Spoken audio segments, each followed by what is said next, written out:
Okay, good afternoon, everyone. My name's Richard Quinn.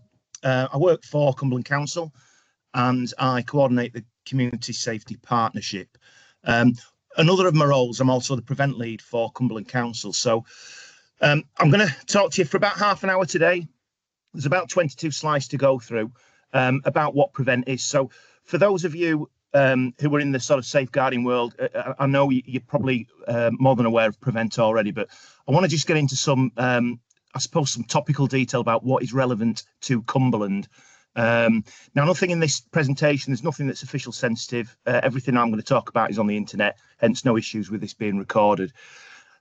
So I'm going to start with a video of what Prevent is, just 2 minutes. If the sound doesn't come on, Simone, just give me a shout. Prevent protects people of all ages from the dangers of radicalisation. Radicalisation means someone developing extreme views or beliefs in support of terrorist groups or activities. This could happen through engaging with extremist or terrorist content online, or by getting involved with an extremist or terrorist group. Prevent deals with all forms of radicalisation, whether it relates to extreme right-wing or Islamist extremism. Being referred to Prevent is not a punishment, and getting support won't give you a criminal record. It's about connecting people to the support they need to protect themselves and others from the dangers of radicalisation. When someone's referred to Prevent, local police will assess the referral and check there's no immediate security risk. If the referral progresses, the case will be assessed by a panel of local experts. This usually includes social services, education providers, and mental health care professionals. The panel will then decide whether the person is offered tailored support through a voluntary programme called Channel. This might include mentoring and ideological interventions, mental health support, help getting a job or getting back into education, training to learn how to stay safe online, or housing support. It can be hard to know what to do if you're worried about someone being radicalised, but Prevent can help turn people away from extremism by offering them the support they need. To find out more about the type of support offered, or for advice on referring someone you're worried about, visit gov.uk/prevent. Okay, so a bit of a whistle-stop tour there in video form. For anyone who works for the council who may have seen this, I did a recorded version of this a few months ago. I do apologise, but you'll get a refresher today. So, preventing Cumberland. So all local authorities, we've all got a legal duty to stop people becoming terrorists or supporting terrorism. And we have a county-wide governance structure which coordinates all that Prevent work. It's overseen at the strategic level by the county-wide, something called Contest Board. I'm going to touch on what Contest is in the next slide.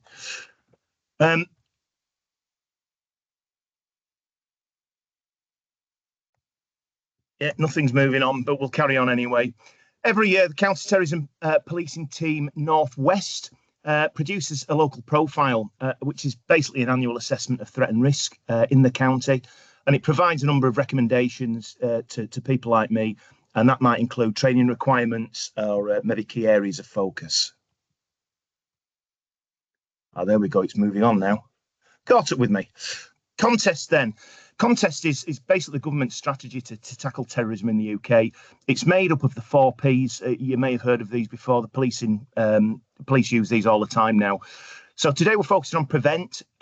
You could argue if you get that right, then there will be less need for the other 3 areas. I'll just briefly mention them now. So you've got Pursue. That's mainly about counter-terrorism policing, and they're focused to pursue terrorists, disrupting them, arresting suspects, investigating, etc. Then you've got the Protect side to it, and that includes the work of the counter-terrorism security advisors. We have a number of those to, I suppose, reduce the vulnerability to an attack.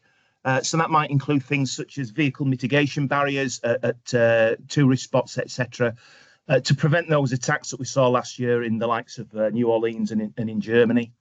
And then you've got Prepare. So that's to mitigate the impact of an attack, and that could involve, for example, the use of tabletop exercises, just to test authorities' readiness for an attack. A little more detail on the wider remit of PREVENT. It actually works across 3 areas. I've put in a pyramid here. So I'll start at the bottom of the pyramid. That reflects the size of the audience of each grouping. So this is the main one, which is the partnership work that takes place to tackle the general causes of terrorism. And we can all be a part of that. That also includes what we call the use of permissive environments. I'm going to talk a little bit more about that in another slide. Permissive environments, that means for us, I suppose, preventing people using our buildings, community centres, IT systems to allow that terrorism to flourish. Then you've got the early intervention in the middle of the pyramid there. That's all about us making PREVENT referrals to the channel panels you saw in the video. Since January this year, I think it was the end of January, there's been a change in who can actually be referred to channel to try and widen the benefits of it. So certain individuals now who are under arrest as a result of an overt counter-terrorism investigation are now allowed into channel. It wasn't the case before, but obviously it has a lot of benefits to the individual and the local communities. And then you've got right at the top, the smallest cohort of people involved in the desistance and disengagement programme. And that is basically working with people who are already involved in terrorism. Let's go touch on threat levels. These indicate the likelihood of a terrorist attack in the UK. There's actually 2 that's published. You've got the current national threat level that you sometimes see on public buildings, and we still have the current Northern Ireland threat level. They're both currently at substantial. And what that means is there remains a chance of an attack, and it is likely, but not highly likely. Now, sometimes threat levels can remain static. It can lead to complacency. We shouldn't be complacent. So since, the year 2023 alone, there was around 800 terrorist investigations ongoing at any one time. So the threat in the UK, it's dominated by individuals or small groups that act outside the organised terrorist networks. That's a trend seen right across all terrorist ideologies in the UK. That's really difficult because it makes terrorists less predictable. They're harder to identify and investigate and disrupt. Now, in the UK, the primary threat comes from it's still referred to as Islamist terrorism, not the greatest term. That should be changing shortly, but that accounts for nearly 70% of attacks since 2018. And the remainder of the UK domestic threat is almost exclusively extreme right-wing terrorism. We're going to come on to that a little bit more. I think it covers about a quarter of MI5 caseload, the extreme right-wing. So what is in Cumberland? It's extreme right-wing ideology, by far the biggest threat. Not just Cumberland, this is in Westmoreland and Furness, very, very similar sort of profiles across the 2 areas. And the data does say the people most at risk are males aged between 17 and 25. They're the ones at most risk of radicalisation. However, most of the referrals into PREVENT in our area actually come from those under 17. So in other words, school children. And last year, the head of MI5 was on telly talking about the staggering increase in right-wing extremism and the fact that I think it's 1 in 8 now who are involved are now under 17. I will just touch on one thing, probably save a couple of questions at the end. There's been a lot of press interest in PREVENT following the Rudy Cabana case from Southport. A lot of that's been quite critical of PREVENT. So we've got a public inquiry ongoing at the moment. And there's a lot of review work taking place at a national level within the Home Office. So I'll not go into a lot of detail. But in summary, the offender was referred into PREVENT due to what's called a fascination or a fixation for extreme violence or mass attacks. That actually isn't covered under the Terrorism Act. It's a terrible crime, but it's not actually a terrorism offence as such. And that's really how it seems to have dropped through the cracks. That has changed. We are seeing now a big increase in referrals for individuals with that fixation right across the country. Right, radicalisation. I'll be teaching you how to suck eggs, I'm sure, here. The process of a person legitimising support for or the use of terrorist violence in a terrorist perspective. So the process of radicalisation, you'll know it can take some time. There's lots of theory on people how becoming radicalised. I had a talk recently on the 4 steps of radicalisation, but I'll just keep it simple on here. There's no single pathway towards radicalisation, but there's generally 2 routes to someone becoming radicalised. So you've got self-initiated. That might start out of curiosity, as on the slide, maybe reinforce some thoughts that person's having. And then you've got peer influence routes. They sort of offer a sense of community to the individuals, or a support network maybe. They'll target individuals who are vulnerable, or sometimes groups. And as you see in later slides, those involved in that radicalisation process then promote this us versus them mentality. We've seen across the country during last summer's disorder, for example. So the days of in-person radicalisation are much less common than before, mainly down to the easy access to online extreme right-wing material, especially since COVID lockdown. So whilst we're asking you all to be aware of the signs of possible radicalisation, what we generally don't do is tell you what those signs are or what the current areas of threat are. And that's what I want to cover in the next few slides. There's absolutely loads of far-right groups and movements out there, and we're seeing a rise in the following right across the country. So I'm going to start just by covering some symbols. You won't remember all these. If you only remember 1 or 2, I'll be happy at the end of the presentation. But these are all, I suppose, associated with the extreme right wing. They're using propaganda communications, maybe social media, etc. They're often humorous pictures, as you'll see, so it attracts children, but they all have specific meaning amongst the users, and there's absolutely hundreds out there. These are some of the better known ones. So you may have seen this one before. This is Pepe the Frog. It was actually quite innocent cartoon character going back to 2005, this one. But it's now become a far-right symbol associated with hate and racism. There's loads of versions. You can see on the left-hand picture there. The memorable one, I remember at the time, there's Donald Trump, the American president, who is made up to look like Pepe the Frog. He actually retweeted that a few years ago.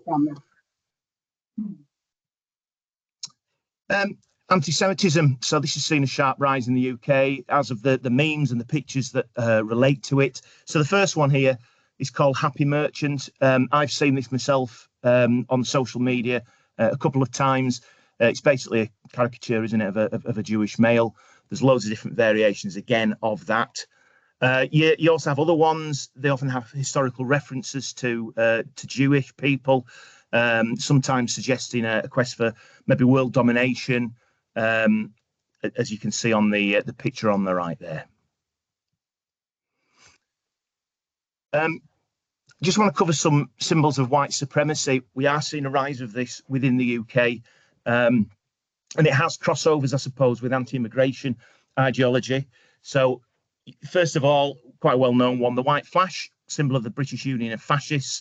Those who watch Peaky Blinders will know that was created by Oswald Mosley back in the 30s. That symbol's still in use today, and I'm going to show that in another slide. And the white flash is used by a lot of white supremacist groups over the years. You've got this one, and again, I've seen a number of versions of this across social media. It's called Moon Man.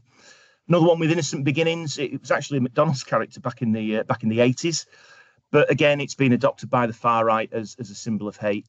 And again, like Pepe the Frog, there's loads of different versions of that. This one should be taken with a word of caution. The OK hand gesture, so that it's used across the world. We all use it as a symbol that all's okay. But in terms of extremism, it started actually as an online joke in America.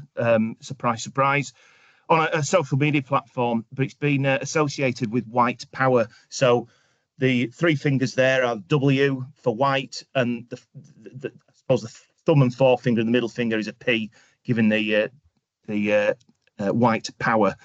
The guy here in the slide, he's had his face pixelated, didn't need to because he's in prison now. He's a guy called Brenton Tarrant. You may remember going back to 2019, I think it was. He's the guy who went around the mosques in New Zealand and he killed 51 people. We've seen this since. You may remember some of the Trump rallies where it all got a little bit hostile. A lot of the people in those rallies use the OK hand gesture. Numbers. So these are often used to show support for right-wing views. You've probably come across these before. two that are often used together, 14 and 88. So 14 relates to this 14 word sentence I've actually put on the screen. There's actually two of these sentences, but this is the most commonly known one. It was written by a guy called David Lane years ago now. He was a white supremacist in an American group called the Order. It's still used frequently by the far right. And 88, a lot of you may know this, that's the alphanumeric code for Heil Hitler. So the letter H is the 8th letter of the alphabet, hence 88. Same methodology, I suppose, is used for the number 18, giving AH, which stands for Adolf Hitler. I'm sure you all remember Combat 18. They had quite a presence in the UK a few years ago. That's where they got the number in Combat 18 from. And then you've got 28. This is white supremacist code for blood and honour, again, using the alphanumeric code. They were basically an 80s British, they were like a racist group that had a background in punk rock music. The name Blood and Honour is based on the slogan of the Hitler Youth Movement. And you can see from the bottom right slide there, the sort of things that may go on at their meetings. Right, misogynistic extremism, big rise in the UK. I don't know if anyone saw the Adolescence programme on Netflix. If you haven't, I recommend you watch it just for the acting itself. But that was the theme of that programme. And the next few pictures are widely used by what's called the incel movement. And incel is an abbreviation for involuntary celibate, and is mainly, well, I describe it as an online community of misogynistic men that dislike and distrust women. Simple as that. So you've got your first ones here. Chads. Chads are what the incels will call the men. They're portrayed as muscular, popular males, although I admit the guy in the top left there isn't very muscular. And they're presumed to sleep with lots of women. And again, there's lots of variations of Chads. There's two that are commonly found on the internet. Incels then describe women. We've got Stacys and Beckys. Stacys are the sort of super hyper feminine woman there that you've got on the left-hand side, who only date Chads, allegedly. The average woman's described as a Becky. That's, I suppose, seen as a bit of a derogatory term. I could talk about this for hours, to be honest. Black pills, red pills, blue pills, etc. I haven't time in this presentation. It's a whole new presentation itself. But we are seeing this disturbing rise amongst young men following this this sort of thing. And it is promoted by a lot of your right-wing influencers. For example, Andrew Tate, I'm going to come on to shortly. So top right there, I remember this in the news at the time. There's a guy called Elliot Rodgers. He was a self-confirmed virgin and incel. He had a loathing of women, and he ended up killing 6 and injuring another 14 in an attack in California. And then at the bottom right there, that's a guy called Jake Davidson. I'm sure most of you remember this. He was the one in Plymouth back in 2021 who killed 5 people with a shotgun that led to a lot of reform around firearms and firearms licensing laws. He was also a follower of the incel movement, despite a lot of denial about that at the time. Dog whistles. Dog whistles are basically, they use language that appears normal to the majority, but it communicates specific things to intended audiences. It's used all the time by the extreme right wing, coded messages. I mean, just some examples here. Well. This was that's the one on the slide. It was used a lot during the London riots. You've got others in the middle there, like a moth to a flame. The sort of fairly commonly used. And if you do see these in social media posts, it's got some sort of generally extreme right-wing connotation. You've got other phrases at the moment due to the rise in anti-Semitism, international bankers and globalists. So again, just something to be aware of. So the next slide, when I mentioned the British Union of Fascists earlier, I did say I'd never see it again. Beyond Series 5 of Peaky Blinders. Well, here we go. This was 2023 in Penrith. And this photo shows members of it's a far-right group called the New British Union. And this is actually Emont Bridge Village Hall. There's loads of stuff about this incident on the internet if you're interested. But it made national news in the Daily Mail. So when I referred earlier about permissive environments, it's just important we ask the right questions if we have any suspicions about individuals or groups using our buildings. Right, active clubs. I had a briefing at Widnes about this, I think back on Tuesday. Fast-growing group in the far-right world. They originated in the US, like a lot of things do, about 4 years ago, and they've developed and morphed from a group that was called the Rise Above Movement, or RAM, which ended up going underground. Again, it's a neo-Nazi supremacist group, was RAM.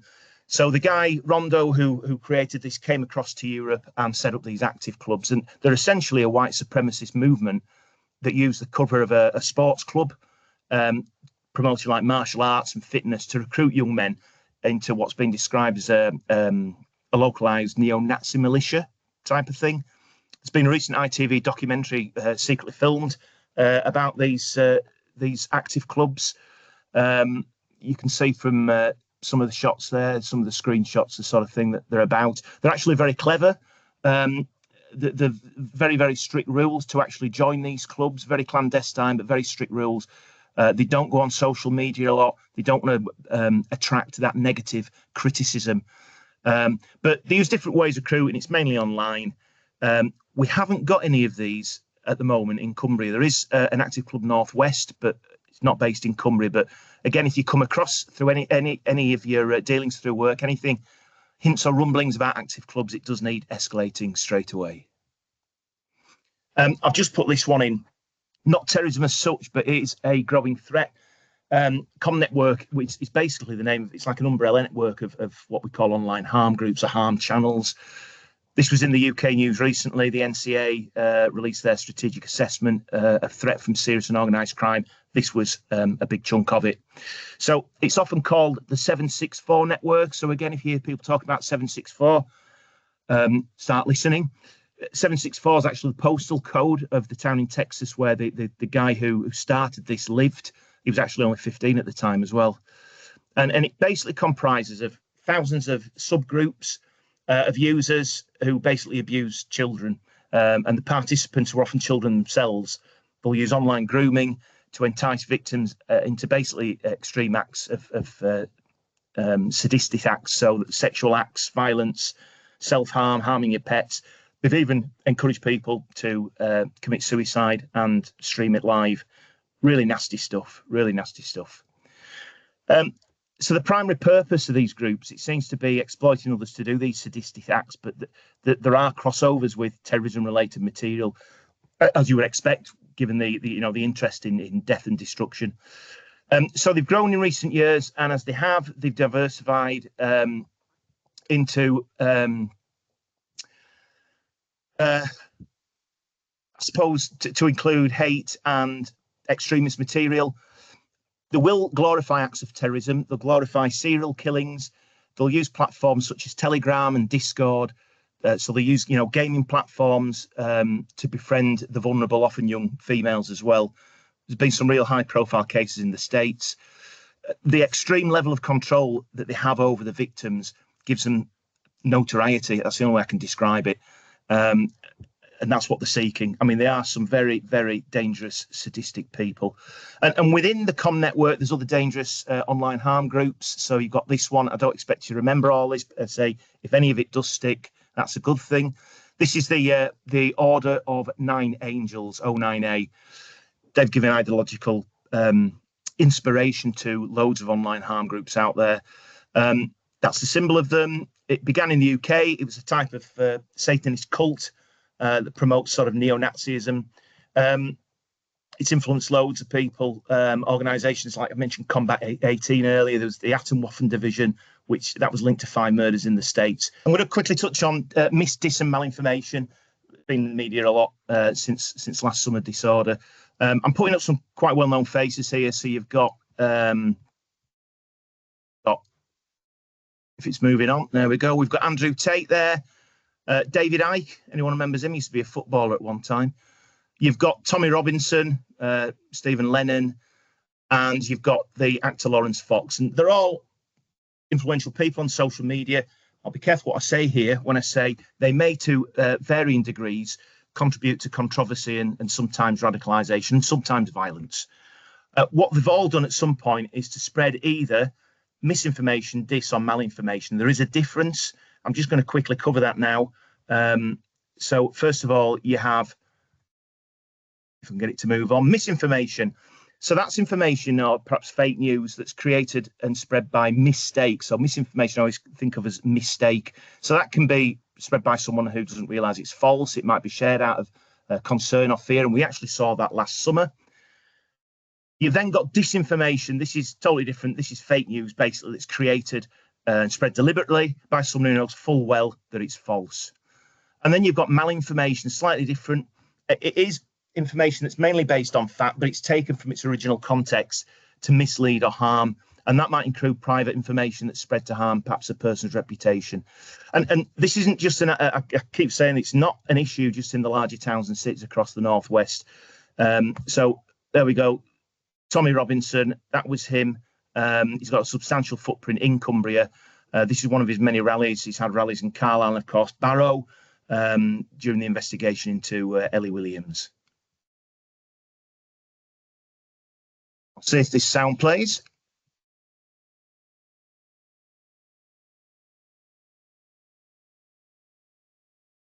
We're not hearing that, Richard, sorry. No, that's fine. But basically, that is a video with a load of guys basically chanting Pakistan, and it went around on social media. It was posted by Britain First, with the headline you can see above there. It sparked outrage because what they're saying is they're celebrating the 2015 Paris terrorist attacks, the Charlie Hebdo killings. It was quickly identified as disinformation. That footage is actually from 2009, and it shows people celebrating Pakistan winning the World Cricket Tournament. So, good example of disinformation. And even when that was reported, many people didn't believe it, and it led to masses of racist comments on social media. And then on the right, we all remember this. This is a post of disinformation on social media. This in part led to the summer rioting. Much of the misinformation and disinformation that sparked the riots was actually influenced from people abroad. You may have seen in the national report. It was an X account called Europe Invasion that was posted. This post you can see here to say that the suspect was a Muslim immigrant, and it actually led to an unbelievable 4 million hits. It was then given more credence by people who followed that group, the aforementioned Andrew Tate, who then stated, yeah, the suspect is an illegal immigrant. So by the time the post shown in that slide, that was false, it had already been published and shared millions of times, and, the damage had been done. We'll quickly touch on conspiracy theories, because these act as gateways to radicalized thinking, and these can lead to violence. What I do talk about is King's College London. They carried out research a couple of years ago in the UK. They surveyed about 2,000 people. Really worrying stat here. As many as 1 in 3 people said that conspiracy theories promoted by some sort of alternative social media are definitely or probably true. That's 1 in 3 of those people surveyed. And that includes the ones I've gotten. So you've got the Great Replacement theory, the idea that white people are being replaced by non-white immigrants. And then you've got that, I really don't understand this one, claims that the cost of living crisis is a government plot to control the public. Who knew? More worryingly, 1 in 4 people did say that they would take direct action on issues linked to conspiracy theory. So we all know the power of social media is incredible. Last couple of slides. So social media is now almost entirely the driving force behind the extreme right-wing activity we see. I can't put them all on here. I'll start talking about YouTube. That's used by the extreme right-wing. And what that does, it exploits that gap between permitted and banned content. So they'll share speeches, propaganda, conspiracy theories like I've just shown. And then what they'll do, they'll redirect viewers to less regulated platforms. So I suppose it acts like a portal. Facebook, Instagram, they've all been used to organise events and to share propaganda.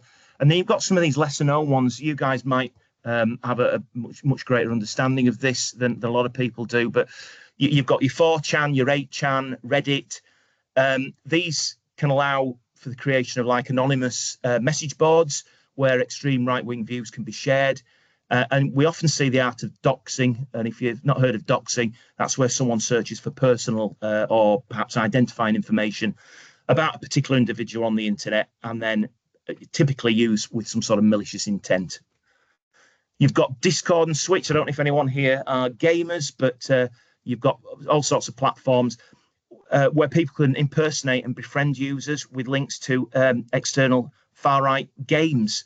And yet far-right games do exist, albeit they're not very good.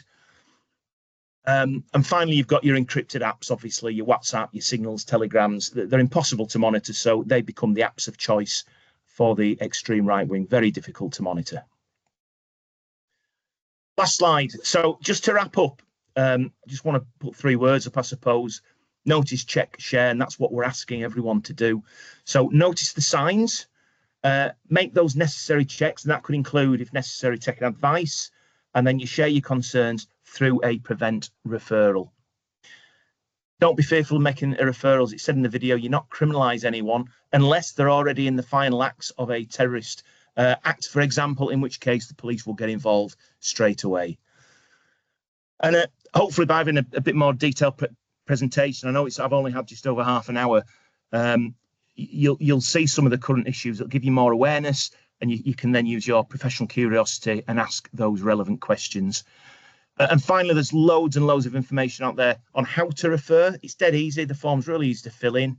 You can complete or be signposted to the forms, which is basically on the police website through a lot of these websites, including Safeguarding Adults Board. We've updated these sites recently.